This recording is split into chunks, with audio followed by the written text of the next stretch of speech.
everybody, it's your boy Marcus Norman from Gentleman Style Podcast Show. Today, you all are in for a very, very special treat. We have a powerhouse speaker, Mr. EA, hailing and giving back in this unique platform. And this man is slowly grown on me. And what he talks about is absolutely crucial to what we need in this day age.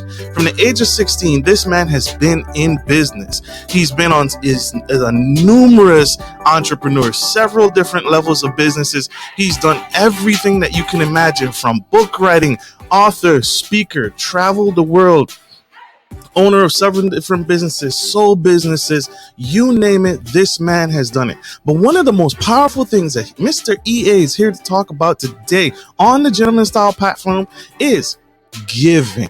Right? As business owners, as busy professionals, we forget to give back. So help me introduce this incredible man, Mr. EA.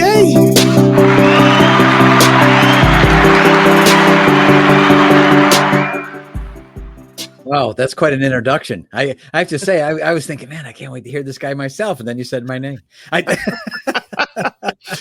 Thank you, sir. I had to. You deserve absolutely the best, biggest introduction ever. And I had to bring you onto the stage in fashion, Gentleman Style Podcast way. Yes, sir. First class. Thank you. So, Mr. EA, sir, thank you for what you do. Thank you for giving back to the community in the way that you do and changing the world. You are a philanthropist. You are gold, sir. You are a philanthropist, and you are something that I think most people should desire to work into. So tell us, why the focus? Your resume is extensive. Why the focus on giving? And what is it about givers, and what is considered a taker? Great question. Thank you, Marcus. And again, thank you for, first of all, when I saw the name of your podcast initially, I thought, man, I'm going to love this guy.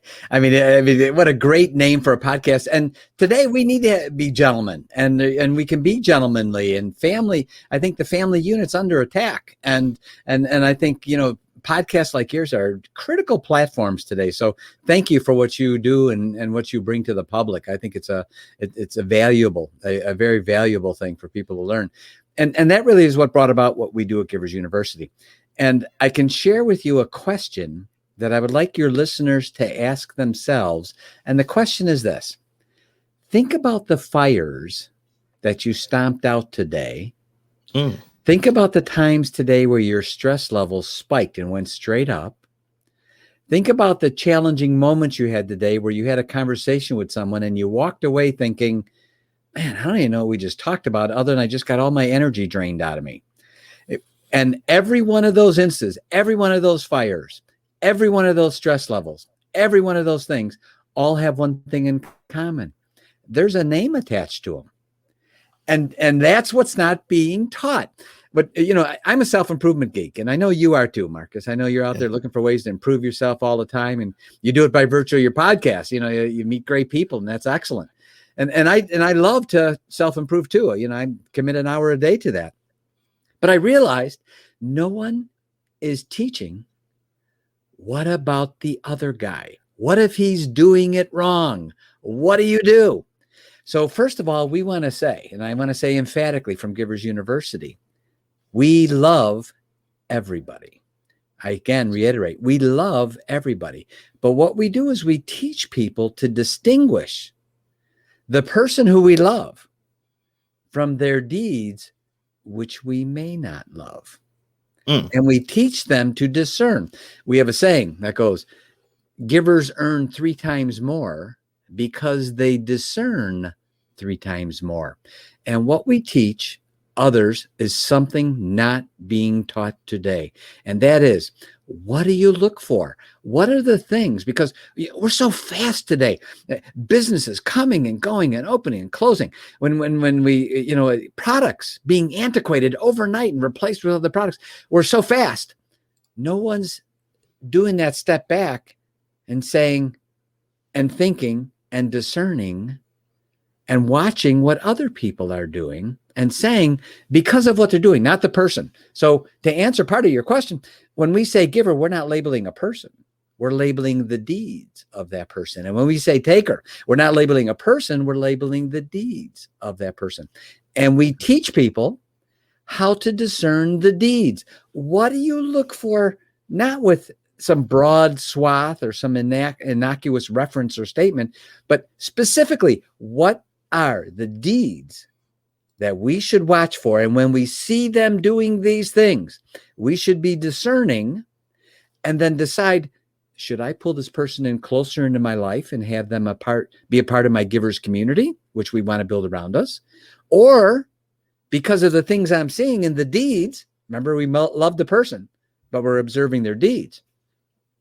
Because of their deeds, maybe I should consider respectfully distancing myself from them, not nasty, respectfully distancing myself from them so that I don't become collateral damage. Because takers bring with them automatically what we call the 3 Ds: defeatism, disruption, and destruction. They bring those with them. So what happens is when these people in our life, we get to stomp out fires all day long. And what happens to our productivity, Marcus? It plummets. Oh. What happens to our stress level? Goes through the roof. And no one's teaching us, observe these things and begin to discern, and will have a huge impact on your life. Givers bring with them what we call the 3 Ws: wisdom, wealth, and wellness. Now, those people we want around us. We want to build that giver community of those people, and those that we want to think about respectfully distancing ourselves so that we're not collateral damage of what they're going to bring to the table with them. And no one's teaching, Marcus, how do I discern this? And I learned this through my major defeats. I had major defeats in life, and each one caused me to write a book. And I learned more and more about this because I wanted to stop this from happening in my life. I thought, man, I talked to this person on the phone and I'm exhausted after I'm through, and I'm not even tell you what we talked about. Other than I don't have any more energy. They just took it away, It's all gone. Yeah, it's all gone. And you have conversations like that, right? I mean, it happens all the time, the time. And that is powerful. Y'all give him a round of applause for that. That's huge, right? Because he just broke it down for us. The 3 Ds and the 3 Ws and what we need to, but he started from the core. He started from the foundation, which is love, right? Love everybody. That's the biggest commandment. That's the greatest commandment that we are all burdened with to do. But we have to there's a filter, right? There's a sifting that needs to occur. And that's what Mr. EA just broke down for us. The 3 Ds, right? From takers that we need to avoid and we need to look for, and the 3 Ws that we need to look for. That's huge. That's phenomenal. So sir, what is something why is being a giver better than being a taker? Because for me, a taker seems like the person that always wins, right? A taker is someone who's amassing off of the hard work, off of your hard work, off of my hard work, right? So to me, from the outside looking in, it looks like the lifestyle of a taker is better than a giver, because a giver is always giving away. Why is it better to why bother, right? Why should I even bother? Why should I not be a taker? Not only what you said, but the way you said it is very important, because that's an important part of giving. And one of the things that we teach is as follows: when you're a giver, people may take advantage of you, but you are never diminished. See, the people don't learn the second part. See, people may take advantage of you. That's what they do. But when they do, you're never diminished because of that. And that's some of the things that hold people back from giving, because they think someone's going to take advantage of me. That's not a part of the equation. They cannot do that. When takers do that, they take from themselves. They don't take from you. They lost the relationship. See? And so what we do is, and we statistically can prove what I'm going to share with you right now. About 20% of the population, Marcus, are givers. That means you put them in any situation. It doesn't matter what the situation is, spiritually, mentally, morally, financially. You put them in a situation, and in a short period of time, they will begin contributing. They will start giving to it. They will start investing. They will start building it. They will start helping it. They're givers. That's what they do. By contrast, on the other side of the Grand Canyon is another 20%, and there's 20% of the population are takers. And these are people that you put them in any situation, and in a short period of time, they will start figuring out how to take from it spiritually, Paul warned us about this. The Apostle Paul warned us about what we should do when people are, I'll say takers, but when people that we should not have in our life. Right. He's very clear about that, right? Right. And so what do we do when these takers are in our life? And the 20% that will figure out a way to take spiritually, mentally, morally, financially, emotionally, that's what they do. Now, the 60% in the middle, we call them fencers. Why? They sit on the fence. They act like givers when they're with givers. They act like takers when they're with takers. They can be great relationships, but we need to manage these relationships. And what we want to do optimally is surround ourselves with a giver's community that we can build through our discernment. And what happens is our productivity goes through the roof because we're not spending and wasting time on collateral damage that someone else brought with them. So we know automatically, and it's an interesting thing about givers and takers, they're not eternal. In other words, someone can be a taker, but we also teach them how they can switch into giver mode. In the third book, the whole foundation Givers University is based on a series of 3 books. They're called Give to Be Great. Give to Be Great is the series of all 3 books. First book is called The Giver's Mindset. How do they think? How does a giver think differently than a taker? And we teach, here's the 6 arrows. That's actually one of the first things we give to your listeners. We give them a checklist of, these are 6 arrows that takers are shooting at you right now that you don't even know they're doing it. And when people look at it, they go, oh my God, man, this has to be taught. I never thought about that before. And yes, and they're getting hit with these arrows all the time, and they don't know why they're bleeding all day. It's because they're getting hit with arrows and they don't know what to look for. No one's teaching it. So, and then also in the first course, The Giver's Mindset, we have the 25 do's, and we also give them that. It's a download, free. We just give it to them a couple of days after they finish their quiz. And the 25 do's are the 25 specific things they should be looking for, that when they see these things, they may want to think about bringing these people closer into their lives. When they see these other 25 things, they may want, and these are specific things. Right. Example, right now, if someone had itchy eyes and a runny nose, we could probably figure out that they have a cold. Right. The itchy eyes and runny nose, those are symptoms. Right. By observing the symptoms, we can see the cause. It's probably the cold. What we do is we teach people the symptoms. Look at the deeds. We break it right down to look, when they do this, discern, be watchful, be aware.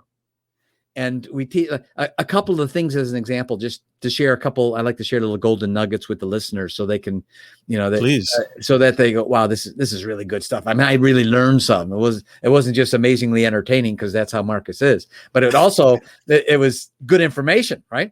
Right. So one of the things that givers will do, one of the 6 arrows, is that they switch from the moral high factual ground to personal attacks.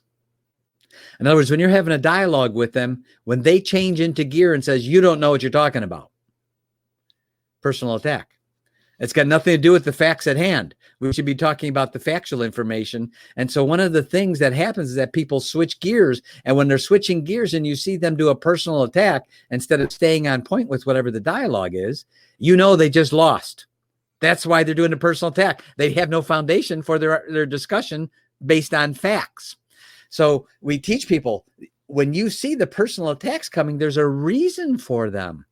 Those are the symptoms. What's the cause? Well, they're a taker. See, of the 25, a couple nuggets for the 25 do's.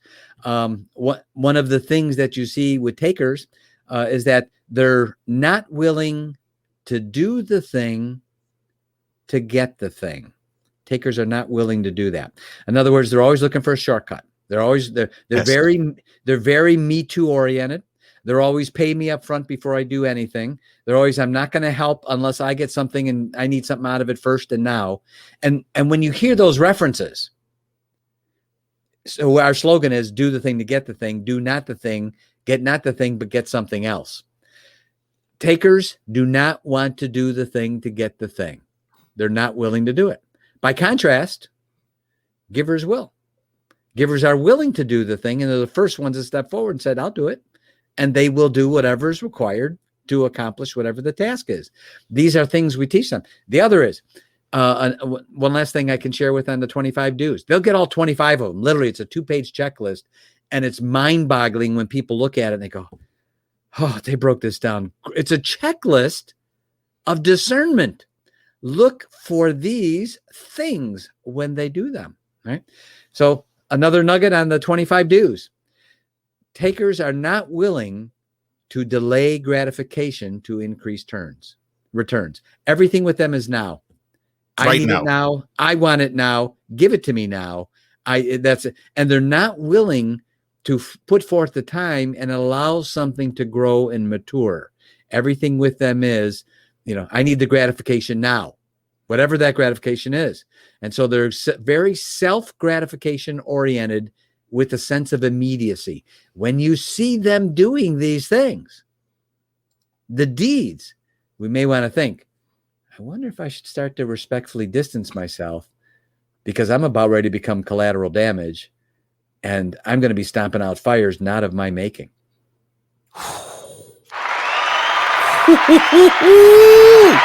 Oh my gosh.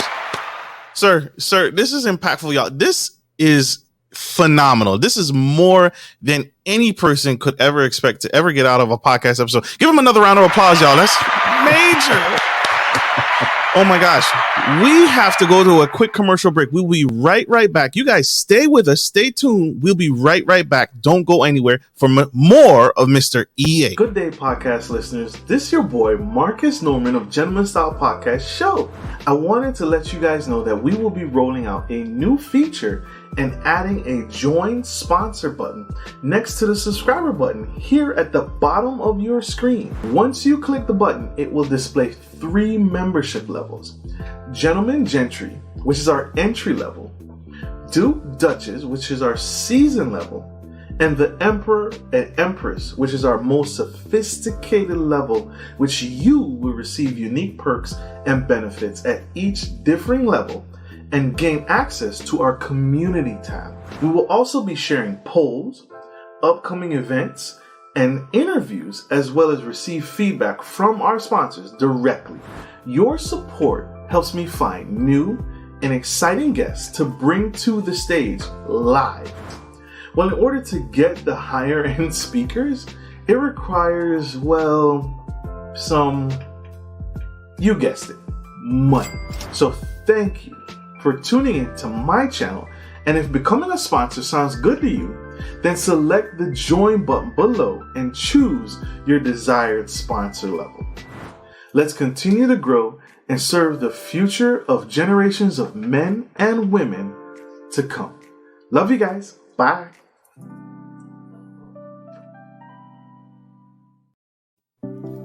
Hey everybody, you are tuning in. If you're tuning into the Gentleman Style Podcast platform, we have an incredible guest. Mr. EA has just laid some huge groundwork, major foundation on what it is, what is the key differences between takers and givers, and what are the 6 arrows that we need to avoid and look for. Well, he gave us 2. He gave us 2 of them. So to get the rest, you got to stay tuned and you got to get connected to Givers University because that's what he is about. If you missed it, scroll back and check it out and catch it from the beginning. You won't want to miss this.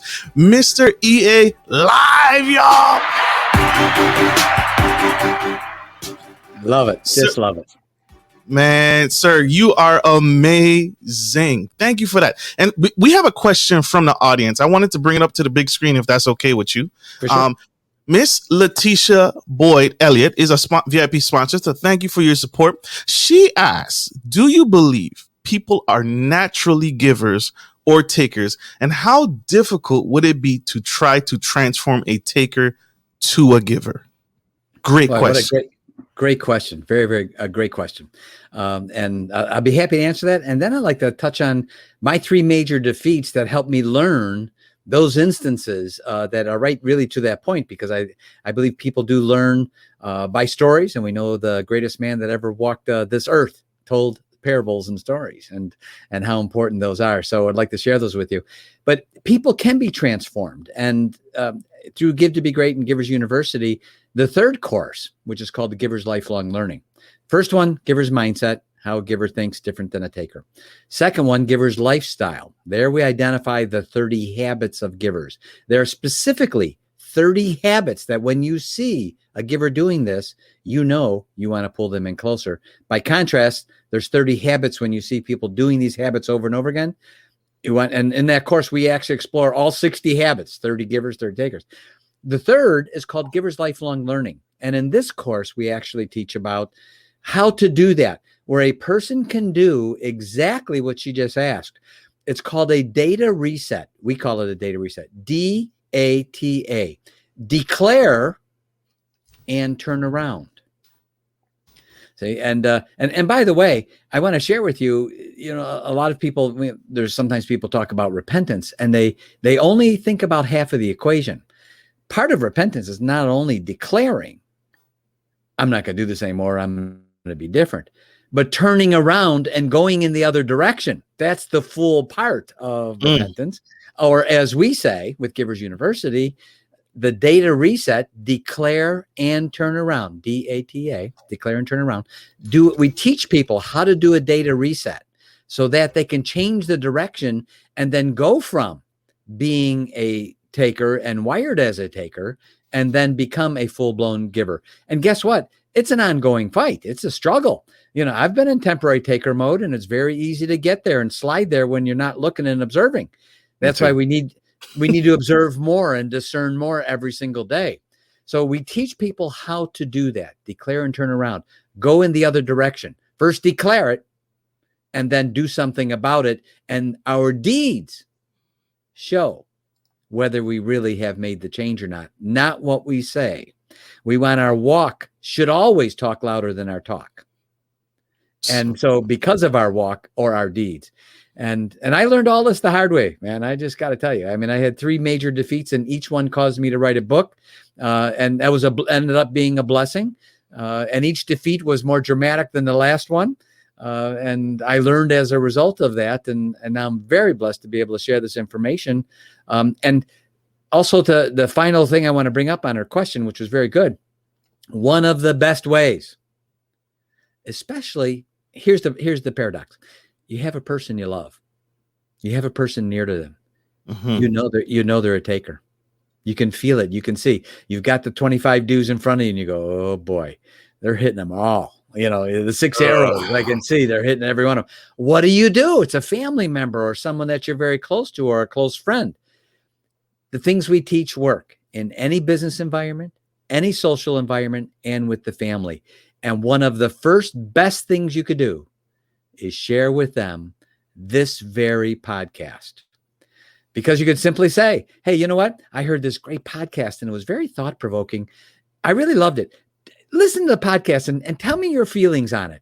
And you see, if their mind is open and they're ready, your podcast, Marcus, may be the tool that helps them begin to move in the right direction. It's a great way to broach it and not, I love them. I don't want to hurt them and I want them to feel bad, but they may not even be realizing what they're doing. And this could be a great way because everything we teach can also be used for self-assessment. So your podcast can be an excellent way. And that's why I hope your listeners, I pray that they share it with others because it's going to provoke thought and it's going to help them understand the importance of discernment in today's life.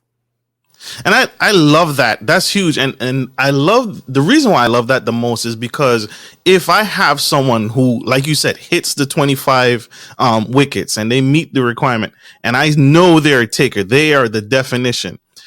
They can find this podcast and it removes me as the bad guy and it makes the podcast the focus, not me. Hey, I just saw this amazing video and just like you said, I can present it as, hey, I just saw this amazing video. Take a look at it and tell me what you think and let's discuss. It completely removes the person from the issue and now makes something else the focus. So I love that. That's huge, right? That's great. That's good. That's huge.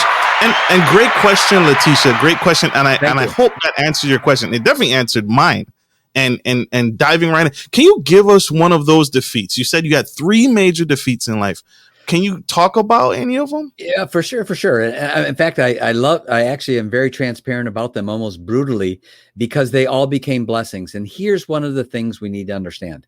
Every adversity in life, not some, not a few, every adversity in life carries with it the seed of an equal or greater benefit. It's up to us to find that. And one of the things that my business mentor, who I can share with a little bit on how I met him, because that was in itself was extraordinary. But one of the things he taught me was how to reframe events when they were happening to me in my life. And he said, don't use the word failure. He said, eliminate it, because failure has sort of an eternal ring to it.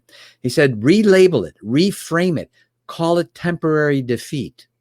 He said, because when we call it temporary defeat, now he said, you just got tackled. He said, you will quickly find out when you look for it that when you got tackled, you got a first down. You're still in the game. And he said, so relabel. So he taught me how to relabel events. And one of the things he taught me, which happened because of one of my major defeats, I responded to that defeat instead of reacting. And it had a significant impact on the outcome because I listened to what my mentor said. Can I share with you a little bit on the background, how that happened? Because it's actually quite an extraordinary story. Please tell us. My background is I'm a son of a milkman. I'm originally from Chicago area, lived outside the Chicago area in an area called Oak Brook, which is where the McDonald's headquarters was for years and years and years before it moved. And so I watched the McDonald's thing, the legacy sort of happen, and I'll reference that in a moment. And then from the son of a milkman, I used to, deliver milk. They used to have those boxes outside of houses and people put a few dollars in it for the milk. And it's funny, Marcus, no one ever touched the money. They knew that there was a box there that was for the milkman. There probably was money in it. And we went and the milk came in glass jugs, gallons. And we put them in the box and the money was in there to pay us. And my father had, he had his own route for the dairy was called Twin Oaks Dairy in Chicago. And then because my mindset was the son of a milkman, because that's what I had learned. That's what was around me all the time. I took my first big step into huge success, Marcus, and worked my way all the way up to becoming a janitor. I was not expecting that. Yeah. I was not expecting that. And I didn't mind being a janitor because business was always picking up. What? Anyway, sorry, got to do that just for myself. I love that. And so here I am as a janitor at 16 years old, and I was able to be bonded, which means I could be insured, so I could be in expensive places. And one of the houses that the janitorial service I worked for was June Martino. June Martino had the 3rd most controlling stock in McDonald's hamburgers. Did you ever see the movie The Founder with Michael Keaton? I did. Okay, you did? All right. First of all, that was very Hollywoodized, but there were certain events in there that was true. The rest was Hollywood, making drama out of nothing that wasn't really there. I lived it. I was there. So, and June, by the way, when you heard him reference in the show, he'd always say, June, and his secretary outside his office, that was her. That's the lady I'm about ready to talk to. I cleaned her house. And of course, in the movie, that's an actress, but the real June Martino that sat outside his office is the one who I was in her house every single week cleaning it. Marcus, she was very comfortable, very easy to approach. She seemed real happy all the time. And she knew me because I was in there every week cleaning. And so one day she was in an extra good mood. I thought, oh, this is my chance. I've got to ask. I've just got to ask. So I went up to her and I said, June, I said, how you doing? She's, oh, hi. Yeah, she knew who I was because she saw me every week and always said hi, always very nice. And I said, could I ask you a question? She goes, oh, sure. And I said, could you tell me about it? And she said, what? And I said, McDonald's. I'm not kidding, Marcus. She put her arm around me, brought me in the kitchen and told me the entire story. And this was in the morning and the entire day. She even had the maids and butlers bringing us food in the kitchen as she told me the whole story, every single in and out that wasn't even in that book. And it was, and I'm thinking, this is June Martino. She's like worth more zeros than I have fingers and toes. And she's telling me the whole story, right? And we got to a part, and there was a part in the movie. She mentioned that there was a time when Ray couldn't afford to pay her. And in the movie, they reference it by Ray realized he wasn't making enough on the couple of percentage points he was getting on the company. It was like 1.3 or there was some odd number, but the royalty he was getting wasn't enough to get by, and he was losing money. Basically, they were going. So he couldn't afford to pay her. That part of the movie was true. All right, that for sure. Okay. And so June said, Ray couldn't afford to pay me. So we made an agreement that he would take all my bill collector phone calls to keep them away from me, and he would pay me in McDonald's stock. And I said, I mean, he was paying you in basically a worthless company. I mean, there was no money in it. It was going downhill fast financially. So he was giving you worthless stock. And she said, yeah. And I said, why'd you do it? And I said, I'm a janitor. I work paycheck to paycheck. I get paid on Friday. If I don't get paid on Friday, I'm not going to be there Saturday. I said, I need that paycheck. Why did you work for nothing other than worthless stock? And I could tell, Marcus, I asked her a question no one else did before. And she sat back and she's staring at me, but I could tell she left. Have you ever had that where someone's thinking about something else? And I could tell this 16-year-old snot-nosed kid just asked her a question no one ever asked her. Why did you do it? And then what she said, not only what she said, but the way she said it made the hair stand up on the back of my neck. And I'll never forget the way she said it. When I said, why'd you do it? After this long pause, that was probably 10 seconds. It seemed like 3 hours. She said, because I believed in Ray.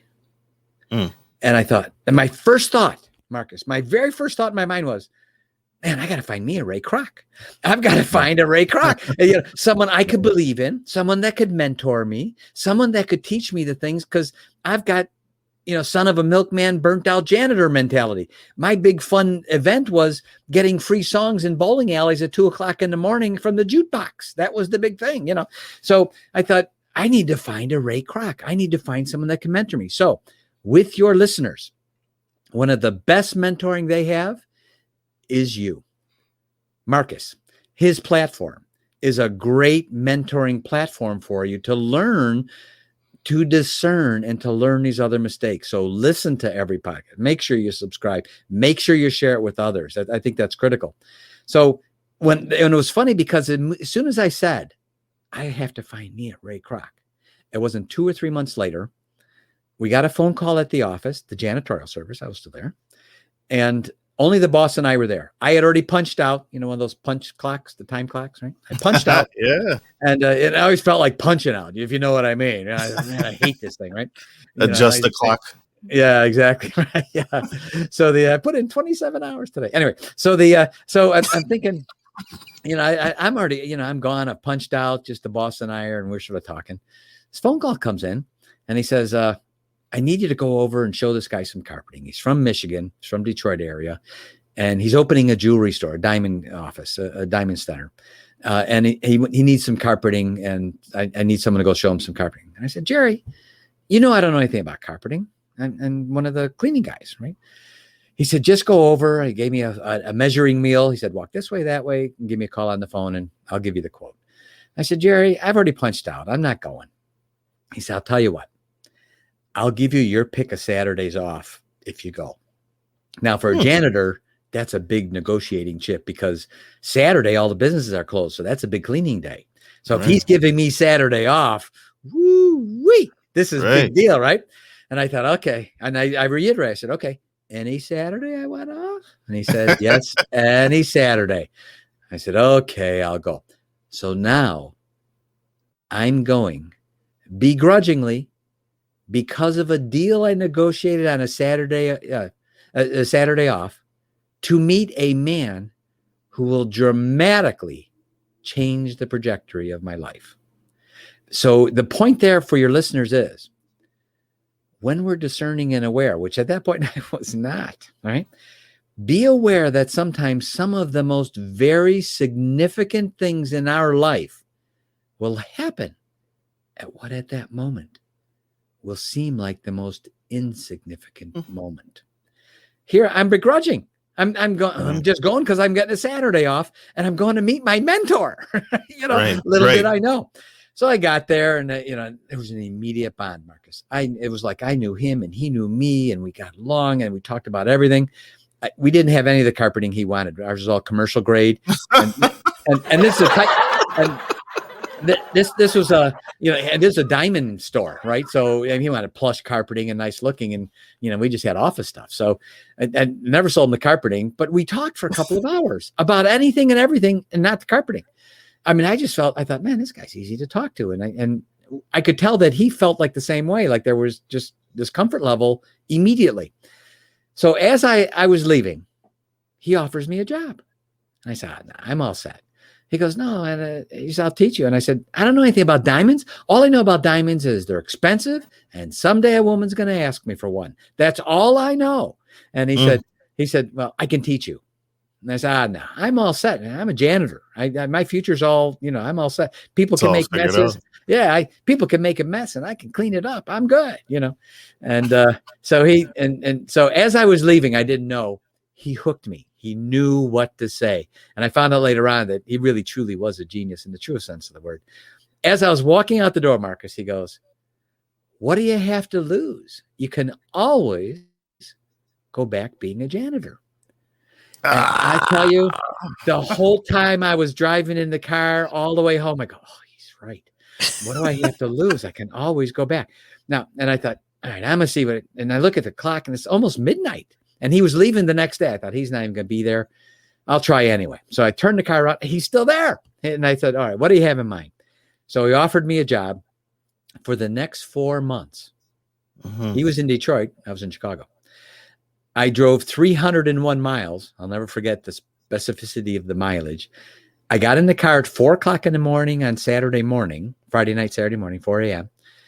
Drove all the way to Detroit, met with him for 6 hours, got back in the car, and drove all the way home for 4 months in a row on the same day, every single weekend. And I never missed a weekend. Whew. Because I wanted to learn. I knew he knew some things that I needed. I was a janitor, and I knew that I was, and so he was going to teach me these things.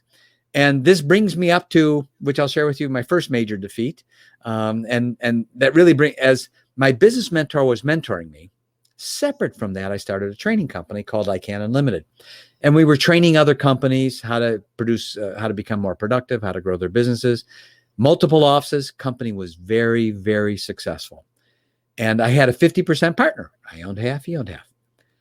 When I tell you this story, Marcus, I'm going to ask you, what are the odds of this happening? So back then, years ago, they had a thing that sat on the desk that was a voice recorder when someone wanted to leave you a message. And there was a thing called cassette tapes. I don't know if you listeners remember those, but they were small little cassette tapes, right? And on the left side of the machine was your outgoing message that you recorded, so people would hear that when you called. And on the right side was a 60-minute tape that would record all the messages people left for you. So I left home for about an hour and a half, and my machine was voice actuated. That meant as long as someone talked, it would keep recording. So I came home after about an hour and a half, and the 60-minute tape was used up. I thought, man, some kids got a hold of it. They did once in a while. When they realized it would keep recording, they would play with the machine, right? And I thought, some kids got it. Boy, was I in for a shocker. But it still blows my mind even telling the story of what happened. So my business partner in this training company, not my mentor, my business partner, he called me while I was gone and left me a message that my machine recorded. And back then, Marcus, when someone was calling, when you were having a conversation, you could hear if someone was calling in, there'd be like a beep, beep, and that would let you know that someone else was calling, and you could put them on call conference or call waiting, right? That little beep in the background. Right. So when he left me that message, I could hear the beep in the background that someone was calling him. And he just, it was just a message to call him back. It was just like a minute. So he hit his phone receiver so fast and said hello. He put my machine on recording with him and someone else and recorded the whole conversation. Wait, wow. There's more. I feel like the Ginsu knife. Wait, how much did you pay for this? There's more. Okay. So there's more to it. Not only did they have this conversation, another guy that called him, They detailed, and I heard for 60 minutes the exact step-by-step plan they were going to use to take over the company and get me out of it. What? I heard it in their own words. And let me tell you, Marcus, it's way different when you hear something third party, he said, she said. But when you hear it in their own words and they're saying the plan, the hostile takeover to get you out of the company, the 50-50 partnership. Exactly right. And I have to say it was mind-boggling. I thought, man, what are the odds of this happening? First of all, he could have called me when I was home and I just picked up the phone. No, he called when I was gone. The other guy didn't have to call him then. He could have called him at any time. No, he called him right when he was leaving the message. And then when they talked, they could have talked about golf. No, they talked about the plan. And it was, I got to tell you, I had a sleepless night, needless to say. I didn't know what to look for. It has totally blindsided me. I had no indication that this ever was going to happen in any way. It blew my mind. And I had to reach down into my training I'd received from my mentor. And one of the things, Marcus, that he taught me was, do not allow your emotions to rule your intellect, because when you do, you're reacting. He said, always make sure your intellect rules your emotions, and then you are responding. The example I give your listeners, if someone was being given a medication, if they're reacting, that's not good, right? They're not doing good on it. If they're responding to the medication, they're doing better. It's helping. So we always want to be in responsive mode, not in reaction mode. So I had to get my head around this. And I thought, man, I've got to make sure my mind is controlling my emotions, because my emotions, Marcus, I heard it in his own words. Right. So I thought, okay, obviously I don't want him as my partner. That's gone. There's no way in the world, right? So I thought, okay, what should I do? And the next day I went and I said, Jim, you have to buy me out. And first of all, that was going to goof up all of his plans. And secondly, it was a shocker for him. And I said, Jim, we have 7 days to do this. I'm no longer your partner. I said, we have 7 days. You have to buy me out. I'm going to do something with my business mentor, which was true. I was going to anyway. So we put together an agreement. I have to say that I was surprised I got a couple of payments, because I figured they were gifts, because I knew what kind of person he was already. But here's the interesting thing. Because I listened to what my mentor taught me, and because I listened to that training and made it a part of me, and I discerned what to do, I didn't let my emotions run away. Do you know, I never, ever, ever told him the tape recording happened? I never told him. In fact, he never knew, and he's passed on. He never, ever knew. Thank goodness, because I didn't want him to see this episode. Yeah. I didn't want him to see this show. He's gone. And, but here's the thing. The next year, Marcus, my income doubled. The next year, he filed for personal bankruptcy, business bankruptcy, got divorced. And I saw him at an amusement park a little distance away. He didn't see me, but I knew it was him. I knew who he was. I saw him. Here he is. In 1 year, Marcus, it looked like he had aged 20 years. It ate him up from inside. And that's what happens when takers bring with the 3 Ds. So this became my first major defeat, and it caused me to write the first book called The Giver's Mindset. Because I didn't know how to think. I didn't know what to look for. So because I wasn't being taught, and so I thought, how do I do this? How do I learn to not be in this situation again? And that was The Giver's Mindset, the very first book. And I have to share with you, in retrospect, it was genuinely a blessing, because I found out I didn't want him as a partner of mine. And because of that, I went out with my business mentor, and everything was great until my second major defeat, my third major defeat, all of which, by the way, they'll read in the books and the courses from Givers University. I'm very transparent, because I teach people the following, and we teach at Givers University, that when we really understand what defeat is, we can do something that, when I say it to people, it blows their mind, because they think, man, this guy's crazy. He's off his rocker. When we really understand that every adversity, not some, every adversity carries with it the seed of an equal or greater benefit. When we understand that, we can begin to embrace defeats when they happen in our life. We can welcome them because we learn from those. And when we have learned how to discern, that's why people need to read the Old Testament. A lot of people just like to read the New Testament. The Old Testament, it tells us these are examples.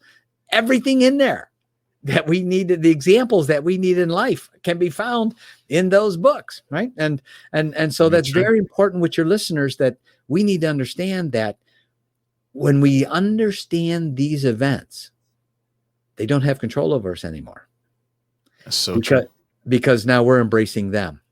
The 3 Ds of takers: defeatism, disruption, and destruction. I would ask your listeners, think about those that have names attached to them in their life, whether it be business, social, friends, family, and the wisdom, wealth, and wellness that we want to have in our life more of, and to learn how to discern. That's why we want people to take that quiz. It's 7 questions, 5 minutes. Just so simple. And it helps them, and they get an assessment. There's real value, but the next things are equally as important. When they get those 6 arrows, they look and they go, oh my God, I had no idea. I can think of who's shooting those to me, right?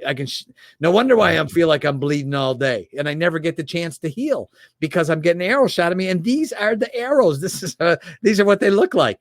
And it's such a blessing to be able to share it.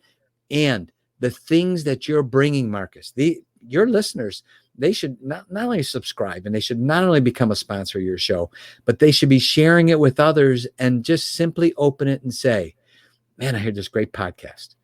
And it really made me think about something. Do me a favor. Will you listen to it and let me know what you think of this? Do you agree with this or don't you agree with it? Listen to the podcast and tell me what you think. And you become a platform for change to help people to be able then maybe become full-blown and full-wired givers through your platform. That's very true. Very true. And thank you for that. My audience, you all, Mr. EA has blessed us with a gift today. And I want to highlight that gift. Giversuniversity.info. That is the gift that he's giving us today. It's that pop quiz that he mentioned earlier that it lays the foundation. Can you talk about the quiz, this gift that you gave us a little bit more, and what they should expect? Yes. And when they go to giversuniversity.info, they're actually at the first question.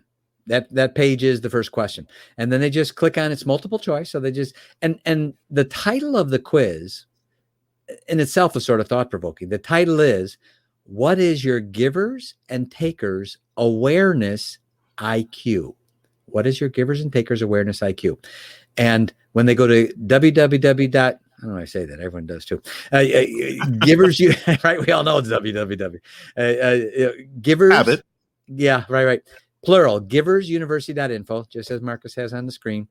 And you're at the first, it's 7 questions. It's only 7 questions. They're all multiple choice. There's no wrong answer, but they'll get an assessment on how they're doing on their awareness level regarding others. You see someone doing this and what did they do? And what is your awareness level of that? Then at the end of these 7 questions, they immediately get an assessment based on their answers. And then we give them within minutes, they'll get the first download we give them. It's 100% free. They get many downloads 100% free. We are investor in relationships. We love to give because we know it'll come back to us. We know that. So they'll get the 6 arrows. They'll get the 6 arrows. And then after that, within a couple of days, they'll get the 25 do's. What are the 25 do's we talked about? And it's 2 pages. That's a literal life checklist on 2 pages. Look at these things. And there's always a wow factor when they, there's a lot of revelations in there. And as we know, the definition of a revelation is something that's always been present, seen in a new light. It's always been there. It's just in a new light. We're now seeing it differently.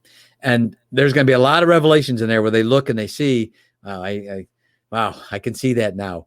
And our wish and we pray that their productivity goes up, their happiness level goes up, their stress level plummets because they're learning something. And first of all, just by learning this, they're going to be head, shoulders above so many other people who don't have that awareness because it's not being taught. No one's Right. learning these things. How do you discern? Who do you want close to you and who do you not want close to you? Not because we're labeling them. We love everyone, but because we're observing their deeds and we realize what they're doing and what those deeds will bring with them. I got to tell you, Marcus, thank you for having such a spectacular platform and such a great name. I love your name of your platform. It's just, as soon as I saw that, I thought, man, I love this guy. This guy's great. Y'all thank him, Mr. EA, for coming to the stage. This is huge. Can y'all give him a round of applause? Mr. EA, you have powerful. You are a powerful man. Mr. EA, thank you, sir. I want to thank you for coming to the Gentleman Style Podcast platform and giving back in this way. This is dynamic. This is powerful. And one of the things that standed out today with me is the focus. You didn't talk about how to get rich. You didn't talk about wealth, right? That's what all the gurus talk about. You didn't talk about how to 10x your income in 3 days. You talked about giving, and that's what we need. And that's what we need to get back to. Is there any final one tidbit of advice you want to give to our audience? You've laid out a foundation of nuggets, but any last things in the back? Yes. Other than doing the quiz, I can share with your audience the following things that they should live by. Give. And when you're through giving, give. And when you're through giving, give.